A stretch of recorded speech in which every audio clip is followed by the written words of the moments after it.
Mateus capítulo 4, versículo 13 ao 16 diz assim: E deixando Nazaré, foi habitar em Cafarnaum, cidade marítima, nos confins de Zebulon e Naftali, para que se cumprisse o que foi dito pelo profeta Isaías, que diz: A terra de Zebulon e a terra de Naftali, junto ao caminho do mar, além do Jordão, a Galileia das nações, o povo que estava sentado em trevas viu uma grande luz, e aos que estavam sentados na região e sombra da morte, a luz raiou. Jesus passou boa parte da sua vida e do seu ministério em Cafarnaum.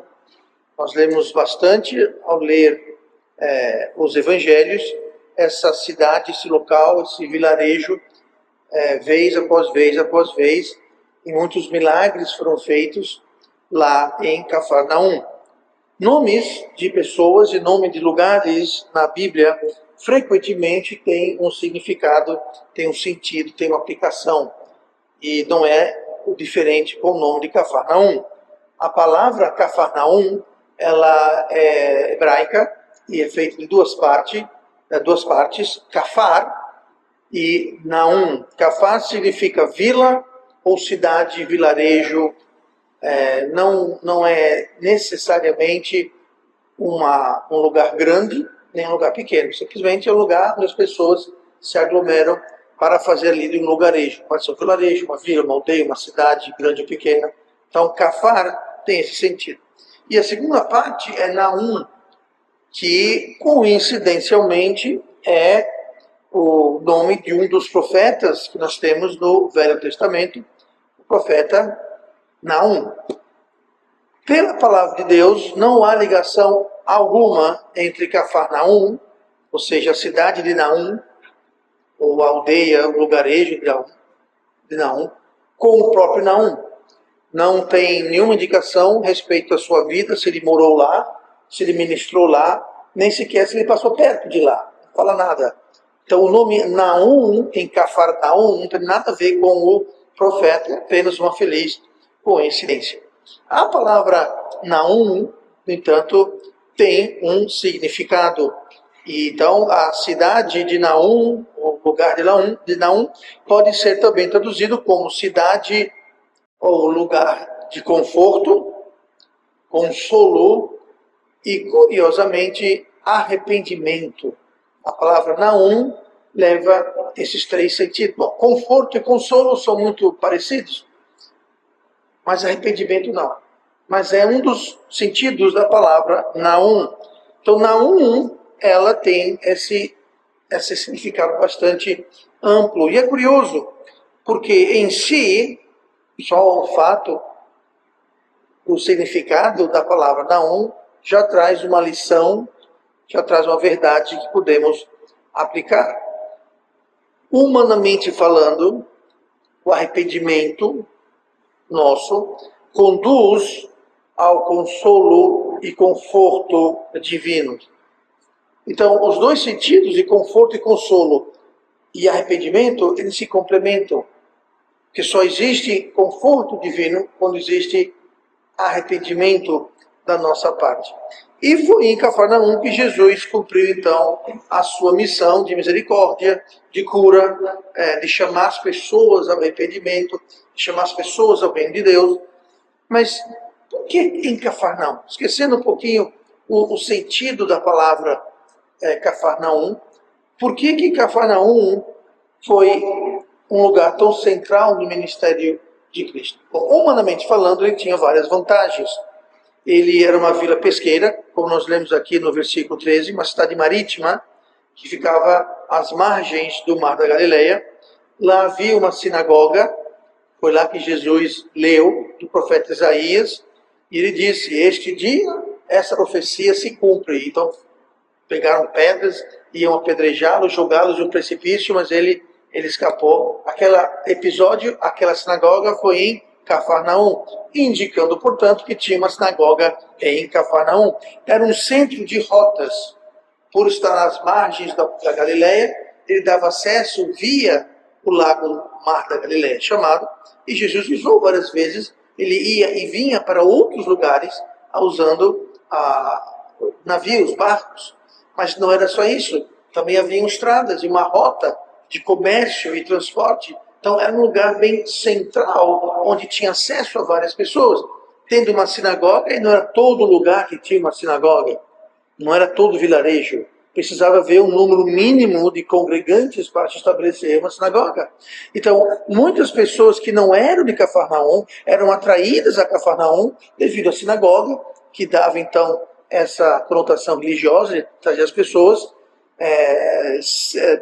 socioeconômico também, centro de comércio, pescaria, transportes. Então, foi usado ali também para o seu ponto estratégico e por atrair pessoas de outras aldeias, de outros lugares ali ao redor. Em Mateus 4, versículo 24, a gente leu o 3 ao 16, se você dá uma olhada no 24, fala como foi vantajoso o uso de Cafarnaum.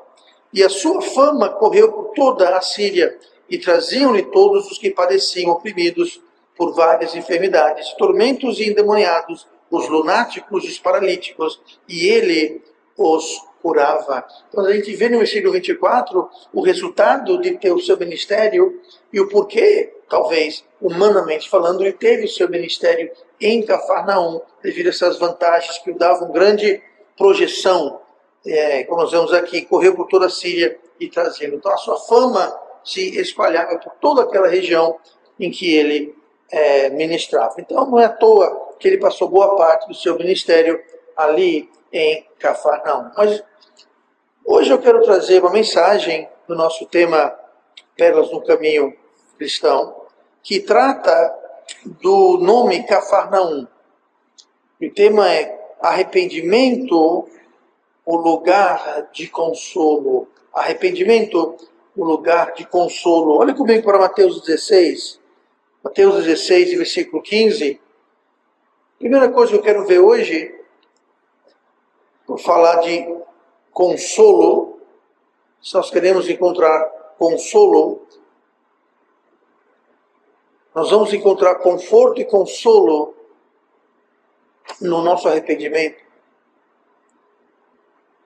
E Jesus, ele encontra as pessoas aonde quer que elas estejam.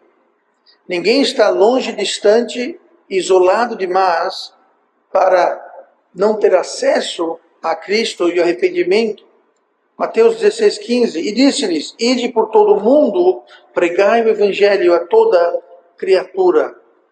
Então aqui é bem claro, bem enfático, que nós devemos ir por todo o mundo e pregar o evangelho a toda criatura. Obviamente aqui criatura está falando homens, mulheres, crianças. Não animais, ou nada que foi criado nesse sentido, mas toda a humanidade. Em outras palavras, não existe um limite de idade. Obviamente, uma criança, você não vai pregar o evangelho para uma criança de 2 anos, 3 anos, até que ela tenha entendimento. Pastor, com qual idade uma criança tem entendimento? Depende da criança, depende da criação da criança, depende da exposição que a criança teve. Não pode ser alguém com 3 anos, pode. Algumas crianças, no entanto, não estão prontas até ter mais de idade. Então não existe uma idade padrão, vai depender, como disse, desses fatores todos. Mas todo homem, toda mulher, não interessa se é rico, se é pobre, analfabeto, educado, mal educado, bonzinho, mal, pecador, se ele segue ou não uma religião, não interessa. Toda criatura deixa de fora qualquer motivo, qualquer coisa que o excluiria. Então temos que ir para todos os lugares, pregar para todas as pessoas. Mas isso não é apenas no sentido geográfico. Nós temos a grande comissão em Mateus 28, no versículo 19. Portanto, ide e fazei discípulos de todas as nações, batizando-os em nome do Pai, do Filho e do Espírito Santo. Aqui, obviamente, está se referindo a locais geográficos, ou até podemos dizer políticos geográficos, nações. Tá? Então a gente lê em Mateus 16, 15, fala sobre o mundo e a toda criatura, ou seja, todo o mundo e todas as pessoas que vivem nele. Aí menciona Mateus 28, 19 sobre nações. Aí você entra com línguas, nações, culturas.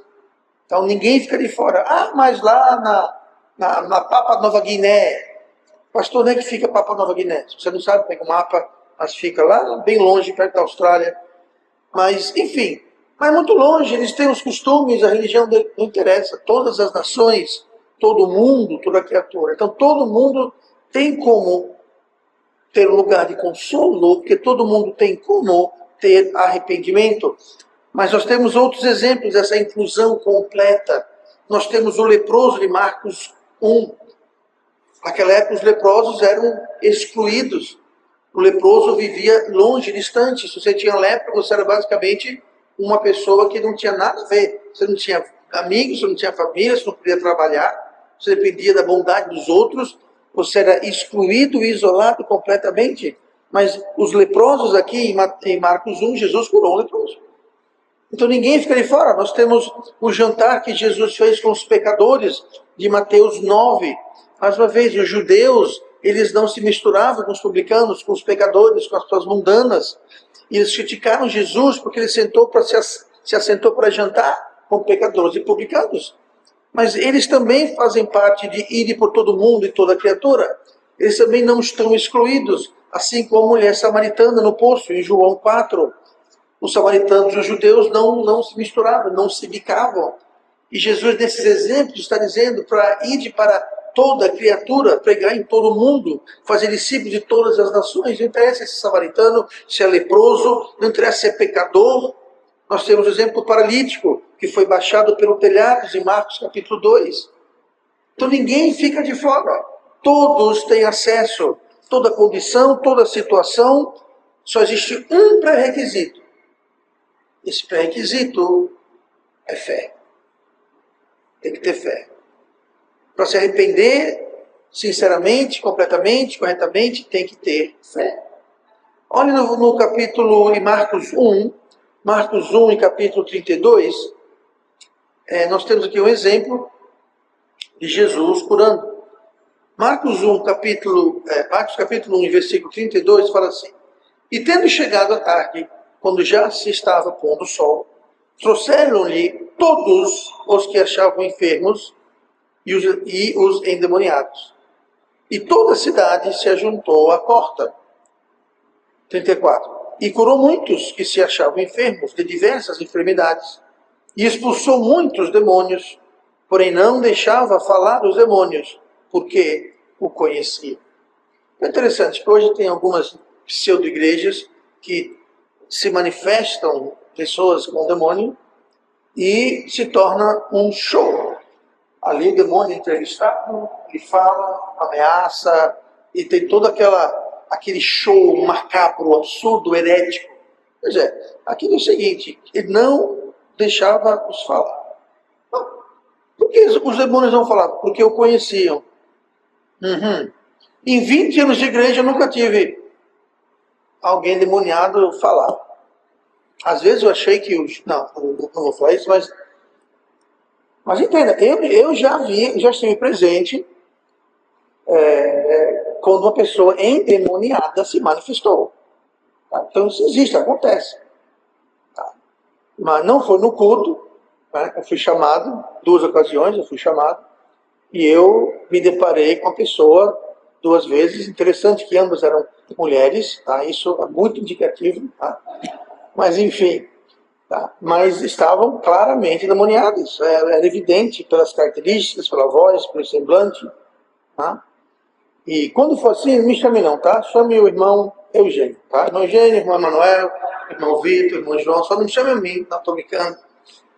Estou brincando. Mas, então, eu não estou discutindo aqui, ou até duvidando da existência de demônios, dos fatos que eles podem se manifestar e tomar posse e controle de alguém que não é salvo. Claro, uma pessoa salva nunca alguém salvo vai ser controlado, incorporado por um demônio. Tá? Esse é um claro sinal que a pessoa não é salva, nunca foi salvo. Tá? Mas aqui é interessante que ele não deixava falar, porque eles conheciam. Mas, anyway, isso daí já é outra conversa. Então, Cafarnaum era um lugar central. Mas, em questão da fé, eu quero apontar no versículo 32, que chegando à tarde, quando já estava pondo o sol, trouxeram-lhe o quê? Todos. Quem é todos? Todas as pessoas que estavam com doença, endemoniadas, enfermas, assim por diante. Agora, olha o versículo 34. E curou muitos. Ué, por que trouxeram-lhe todos e ele não curou todos? Por que trouxeram-lhe todos, mas ele só curou muitos? Muitos é muito bom, muitos é muitos, mas muitos não é todo. Então houveram pessoas que foram levadas a Cristo, mas elas não foram curadas. Era um problema com o poder, com a autoridade de Cristo? Não, porque fala aqui que os demônios não era permitido eles falarem, porque o conheciam. Então o que estava faltando aqui era um grau de fé. E nunca haverá arrependimento da nossa parte se nós não tivermos fé. Fé em quê? Fé na palavra de Deus. Fé de entender que o que a Bíblia condena é algo que deve nos incomodar, é algo que deve nos condenar, é algo que deve nos fazer necessário ser confortado. É necessário estarmos sob convicção, estarmos doídos. Isso é arrependimento. Arrependimento não é simplesmente um sentimento raso e passageiro de culpa. Isso não é arrependimento. Arrependimento é você estar em profunda convicção.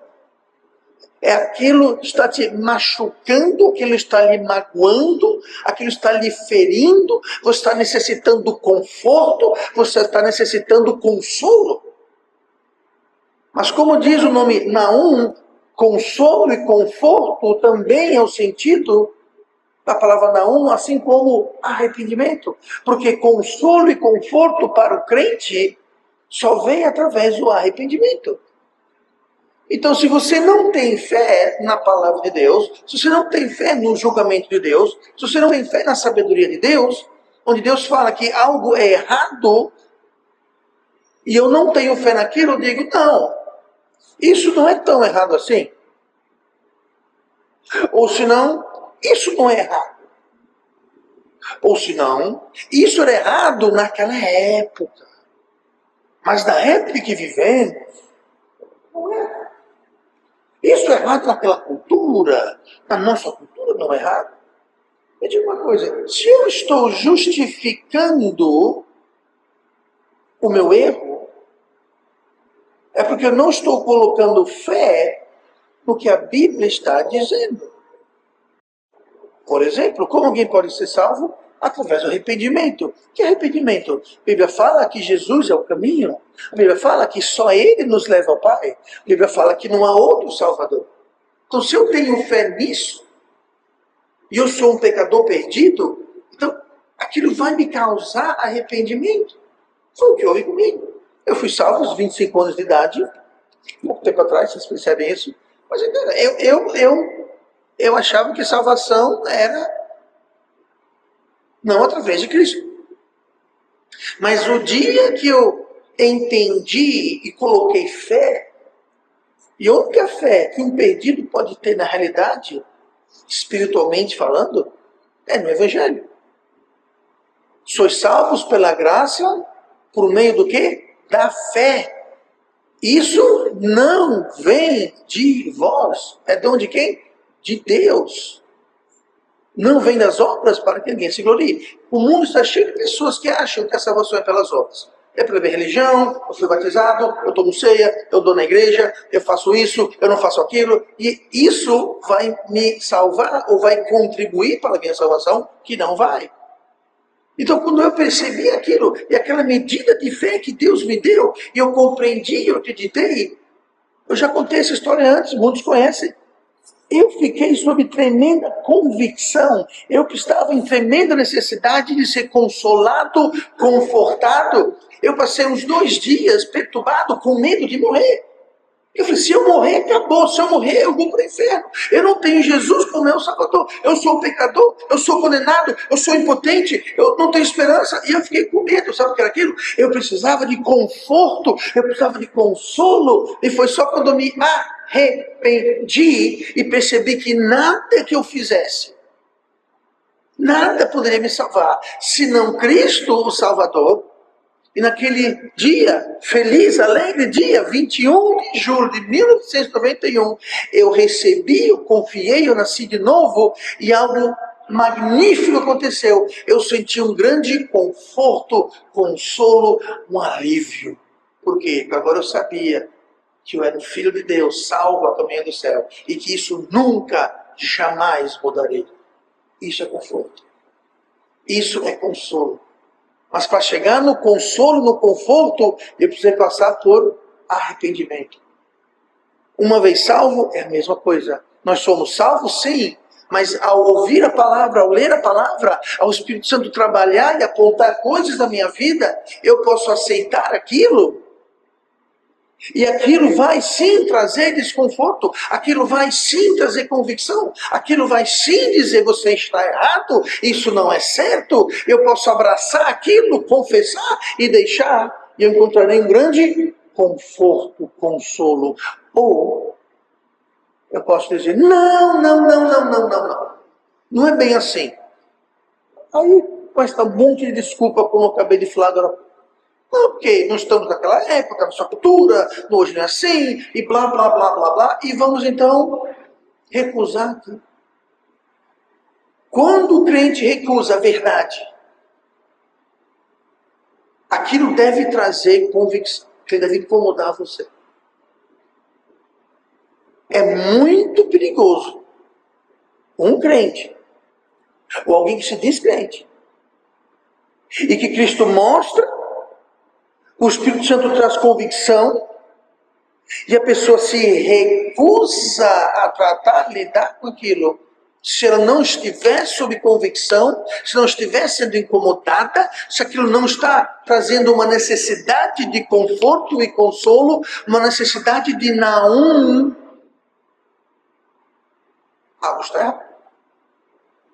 Porque se o Espírito Santo habita em nós, e o Espírito Santo nos leva a toda a verdade, e o Espírito Santo nos convence do juízo do pecado, então por que eu não estou sentindo essa convicção? A equação não fecha. Mas se você está sentindo essa convicção, sentindo esse desconforto, só existe uma saída para o crente: arrependimento. Naum. É através de Naum, arrependimento, que nós encontraremos Naum, conforto e consolo e alívio. Ou vamos ficar lutando, brigando a vida inteira com Deus. Deus ama Deus açoita todo aquele que recebe como filho. Deus açoita quem ele ama. Então, se você não está sendo açoitado, se você não está desconfortável, açoite não é algo muito confortável. Deus não vai necessariamente estar fisicamente lhe afligindo, pode, mas o açoite é um símbolo simbólico, obviamente, símbolo simbólico, por que não? De necessidade de conforto, de alívio. Então não existe consolo, alívio sem arrependimento. Para ter arrependimento, temos que ter fé. Fé em quê? Na palavra de Deus. Se Deus fala, então é. E quando eu incorporo e aceito aquilo, aquilo vai me incomodar. Por isso, como a Bíblia diz que nos últimos tempos haverá tempos trabalhosos, nos últimos dias, por quê? Porque não aceitarão a sã doutrina. Amontoarão para si doutores conforme suas próprias concupiscências. E darão ouvidos a doutrinas e demônios. Por quê? Porque eles querem ouvir aquilo, não querem ouvir a sã doutrina. Estão resistindo à sã doutrina e, consequentemente, estão precisando de conforto e consolo. E eles vão buscar conforto e consolo em algum mestre que vai dizer, não, isso pode. Isso pode, não podia aqui, mas isso pode. Temos que nos atualizar com os tempos. Temos que nos modernizar para alcançar os jovens. Quem já ouviu essa balela antes? Pois é. Amontoarão para si mestres errados. Eu quero ouvir, eu não quero ouvir isso, eu quero ouvir isso aqui. Ó. Aquilo traz um alívio. Você chega numa igreja com a parede preta, tudo escuro, música piscando, luz piscando, e a música de rock, aquele... Para a pessoa carnal mundana, estou em casa, eu estou confortável. Agora, aquela igreja ali, aquela Batista Metropolitana, só tem hino. Lá me sinto mal. Se sente mal porque não se arrependeu. Se sente bem numa igreja, pseudo-igreja mundana, porque você tem um coração mundano. Não você, tá? A pessoa tem um coração mundano, então ela quer uma igreja mundana. E vai juntar para si pastores e igrejas mundanas. Porque elas querem ser mundanas. Vão buscar o consolo no lugar errado. O verdadeiro consolo está em Cafarnaum, no lugar de arrependimento, no lugar de consolo. É a mesma palavra, consolo e arrependimento. Porque você não tem um sem o outro. E para ter ambos, é preciso ter fé na palavra de Deus. Para ter fé na palavra de Deus, você precisa conhecer, crer e fazer. Que é o quê? É o arrepender. Aí nós encontraremos conforto. Olha comigo para Mateus 4 nesta noite. Muitos milagres foram feitos em Cafarnaum, muita gente foi alcançada. Mas nem todos. Falta de fé. Falta de fé. Mateus 4, versículo 17. Desde então, começou Jesus a pregar e a dizer: arrependei-vos, porque está próximo o reino de Deus. Jesus ele encontra a pessoa aonde ela estiver. Seja lá o lugar no mundo, seja lá a condição da pessoa, se ela está doente, está sã, está rica, está pobre, falida, com sucesso, não interessa. Jesus vai a toda criatura, em todo mundo, em qualquer lugar, qualquer situação, qualquer condição. E Jesus chama ao arrependimento e à restauração. Por que Jesus falou aqui? Arrependei-vos, porque está próximo o reino de Deus. Sem arrependimento não há restauração. É tão simples assim. Se nós não temos fé, se nós não nos arrependemos, não haverá consolo, não haverá restauração. Porque o consolo, ele restaura. E a restauração traz conforto. Então não há um sem o outro. Lá em Isaías 55, versículo 7, deixe o ímpio o seu caminho, e o homem maligno os seus pensamentos, e se converta ao Senhor, que se compadecerá dele. Torne para o nosso Deus, porque grandioso é em perdoar. Note aqui no versículo 7 que fala: deixe o ímpio o seu caminho, ou seja, o modo que você está vivendo. Mas depois ele fala: e o homem maligno os seus pensamentos. Pensamentos e caminhos. Dois lados da mesma moeda. Você vai caminhar como você pensa. Por isso que a Romanos 12 fala que nós temos que ser transformados, mas não devemos ser conformados ao mundo, mas ser transformados pelo quê? Pela renovação do vosso entendimento. Tudo começa aqui. Por isso que o diabo gasta tanto tempo, tanto esforço querendo entrar na sua cabeça. Filmes, livros, cultura e assim vai. Ele quer entrar na sua cabeça, porque a sua cabeça, os seus pensamentos vão determinar os seus caminhos. Então, se ele nos convence que podemos agir de certa forma, nos portarmos de certa forma, e aquilo já entrou no nosso pensamento está mundano, está caído, está contaminado, os nossos caminhos vão ser maus. Não há outra conclusão, não há outra solução.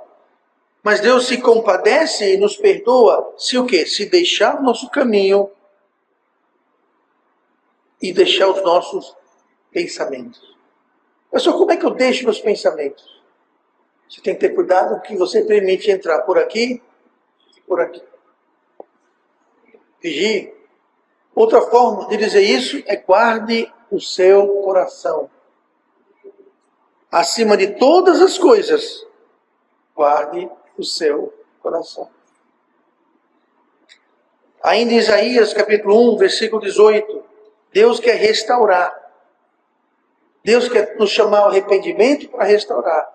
Vinde então, Isaías 1, 18, vinde então e raciocinemos juntos, diz o Senhor.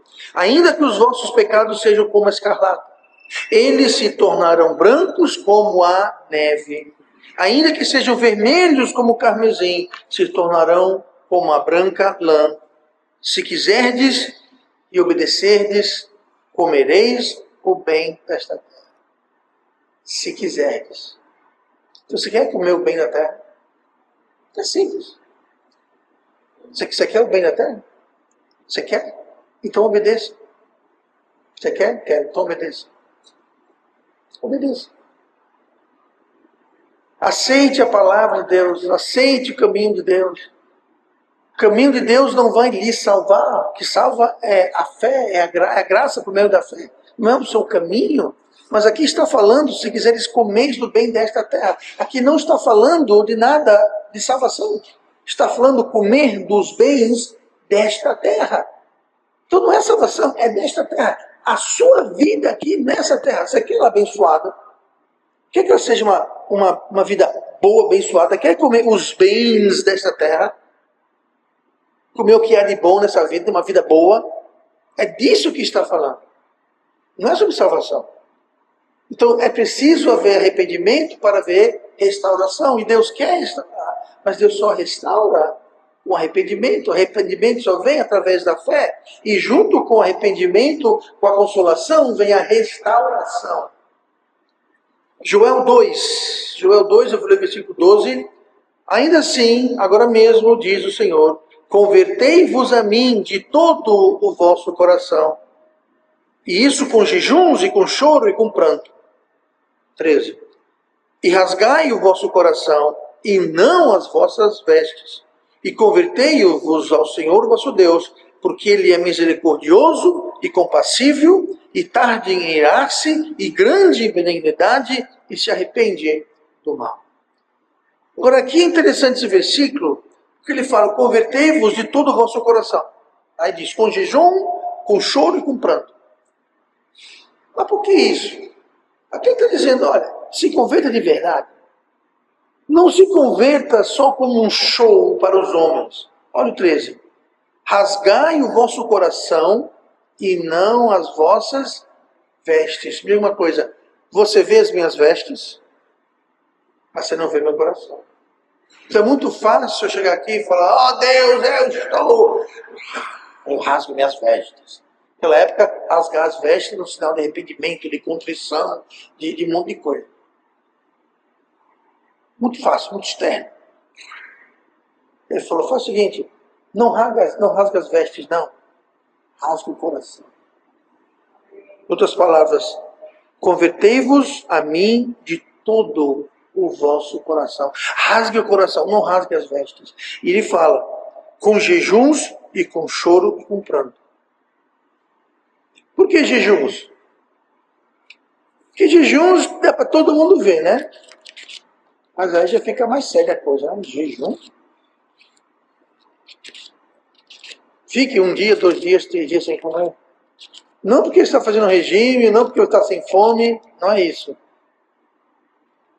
É porque você está quebrantado. Você está contristado. Você está sem apetite, porque você está quebrantado perante Deus. Você está deprimido, basicamente, pelo pecado. Pela minha pecaminosidade, a minha rebeldia. Isso é arrependimento. E não um show externo. Bom, verdade. De verdade. Arrependimento traz conforto, restauração, mas só se houver arrependimento real. 1 João 1,9. Se confessarmos os nossos pecados, Ele é fiel e justo para nos perdoar os pecados e nos purificar de toda injustiça. O que é confissão verdadeira? Confissão verdadeira, como nós lemos aqui no versículo em Joel, é de coração, não só de rasgar roupa, não só de aparecer. Não é só confessar. Ah, tá, tudo bem, tá, eu confesso. Isso não é confissão. Confissão, arrependimento, contristamento, é o que diz lá em Provérbios 28, 13. O que encobre as suas transgressões nunca prosperará, mas o que as confessa alcançará misericórdia. Peraí, pastor, você esqueceu uma parte. O que as confessa e deixa. Está arrependido? Está contristado? Estou. Confessei? Confessou. Deixou?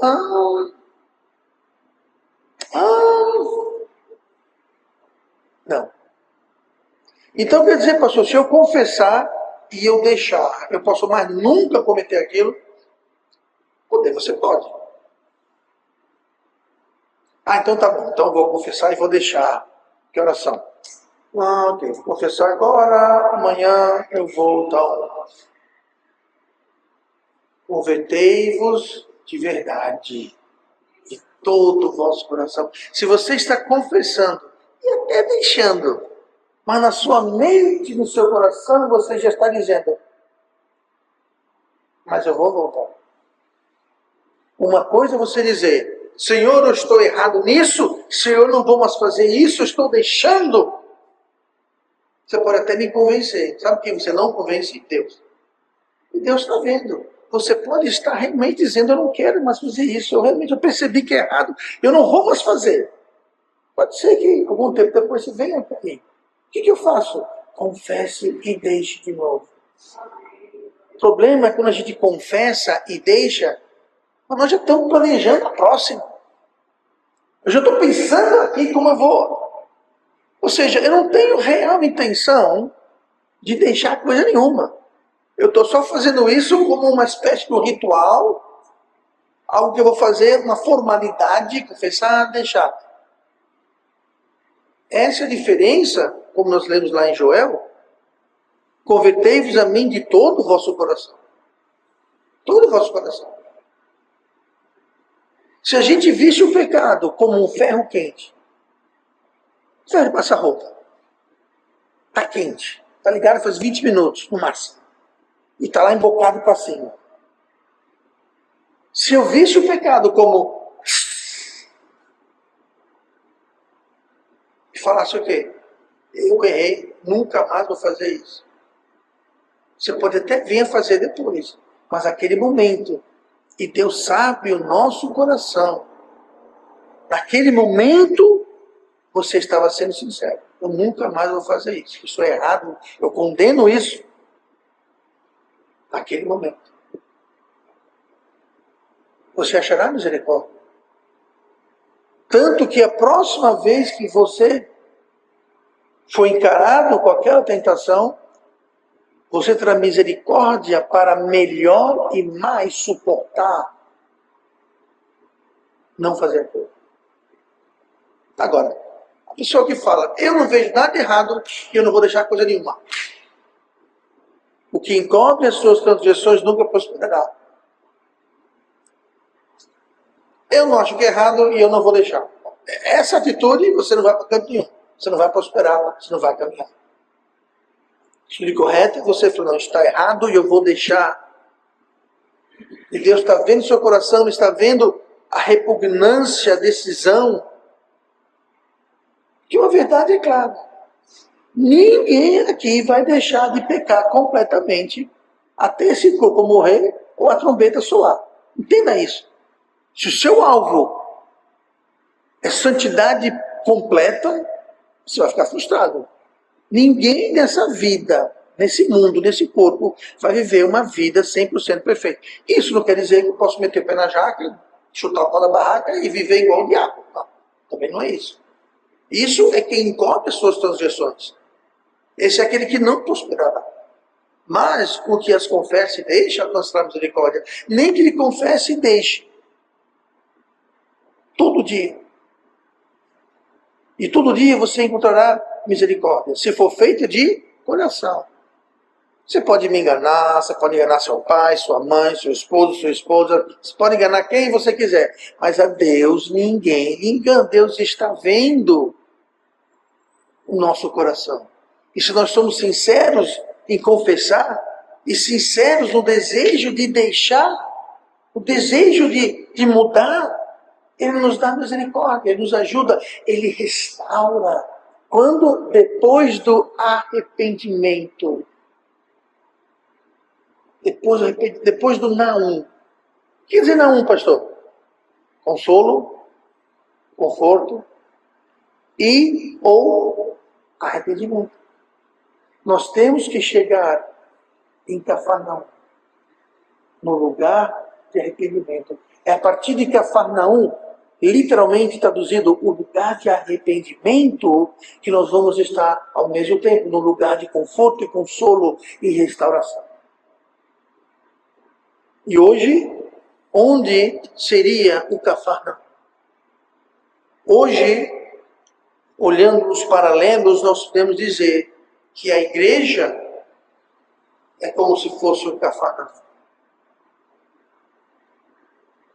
Cristo passou boa parte da sua vida, do seu tempo, aonde? Em Cafarnaum. Aonde? No lugar de conforto, no lugar de arrependimento. O que a igreja está no lugar onde Jesus vem. Jesus está aqui. Por quê? Porque nós estamos aqui. A igreja está reunida, congregada. Então isso aqui é um lugar de conforto. Isso aqui é um lugar de arrependimento. Isso aqui é o quê? É um Cafarnaum. Onde Cristo ministra e conforta e restaura. Por isso a importância da igreja.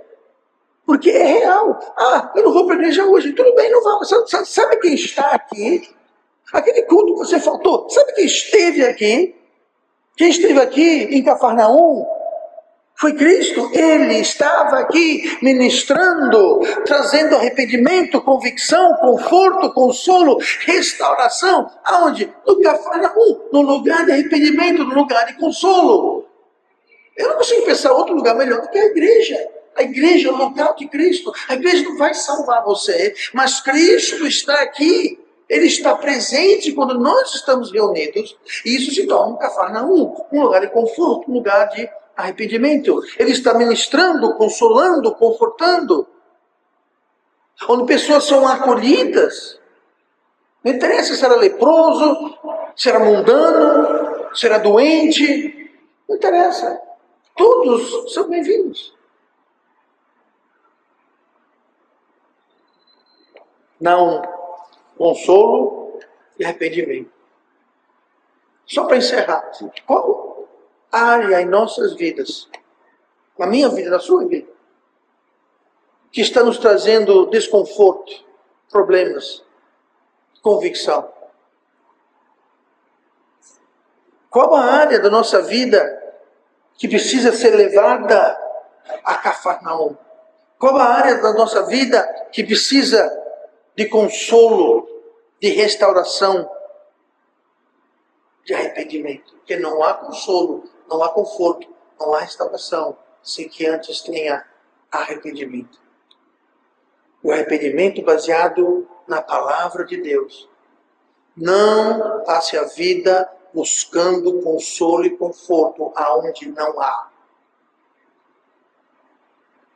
Aonde não há. Como disse o anjo para as mulheres quando foram ao túmulo de Cristo.